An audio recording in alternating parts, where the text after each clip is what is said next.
Yang pertama ilmu tauhid, dengan tabiat ilmu tauhid taturi Allah. Kedua ilmu fiqh, dengan tabiat ilmu fiqh taturi toleh dan sunat syarat dan rukun tatupur ibadahnya sah atau hana. Kemudian dengan tabiat ilmu tasawuf, ilmu tasawufnya ilmu yang dipegang akibat, segala akibat menyertanya orang ibadat dipegang ya Allah menjanjikan singgah di orang qiyamah di syurga. Karena udip dalam dunia udip sementara untuk bercocok tanam udip akhirat, yang bibit udip akhirat. Walaupun di mata kenyosang hanali akhirat, yang penting kedih kena dunia, sebenarnya nyante Allah Ta'ala watir dicipta segala-galanya pun tak dicipta tempat, karena makhluknya alamnya menghajat ke tempat dia yang watir. Karena keduanya kitanya madu menghajat kuatir na awal dan na akhir.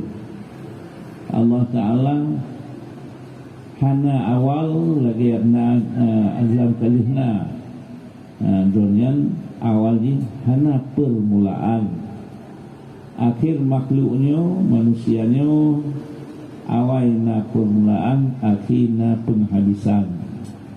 Ijat payah kadang makmukum karena kitanya ruh kedua tetapi sang cuba Allah Ta'ala tahu ku benar tempat dan bila tu nanti kagudip lagi kitanya apa yang pun ya Allah Ta'ala dunia sikit qadim.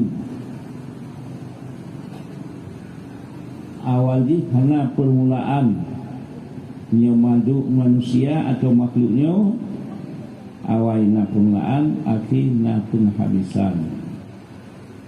Yang awal lagi bumuannya na awal sehingga diuk sangkai kala di Israfil di oleh Allah langit-langit bumuannya burlah madu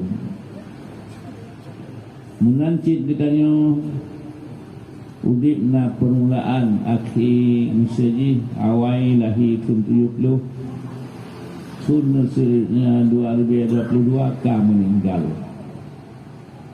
Jadi udip katanya udip li Allah. Nah, dia yang dipegat akal dan dipegat hawa nafsu. Dia dipegat akal, dipegat li Allah. Minta dia berakal, sokah dan solu. Lun hamba don ya Allah.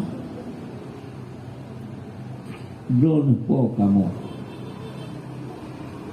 Kita yang bahawa nafsu sokah sulit don lum urusan aku nyamban ulo hawa nafsu.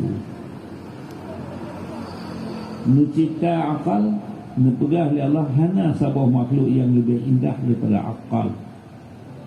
Akalnya mempegah oleh Allah. Bujuk katanya bahan semiki, bahan pertimbangan dan bujuk hawa nafsu. Karena malaikat berakal manteng-manteng. Bujuk ibadat malaikat hana gebuhyung ya Allah lagi ibadat manusia.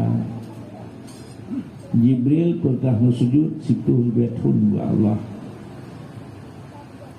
Mempegah gata sujud nyanduk 10 tahun mantang le ibadah sunat umat Muhammad. Tak buat sembahyang sunat katanya orang itu lebih agak yang buat di sujud ke Allah. Mantang raya fala sembahyang sunat yang bersih. Karena baktanya kagak perintah dengan malaikat hanya ada perintah dan malaikat hana punya hawa nafsu, hana makan, hana minum, hana tengah pakai bahan hana kerja dia dengan dia terdua apa yang ditimareh kai putra perut hana makanan kagrah dan Allah Ta'ala dipegat manusia menang menyolaikat sabi-sabi karena hanadi hanagrah ya. Kemudian dipegat bak katanya manusia dan jin dua akal dan hawa nafsu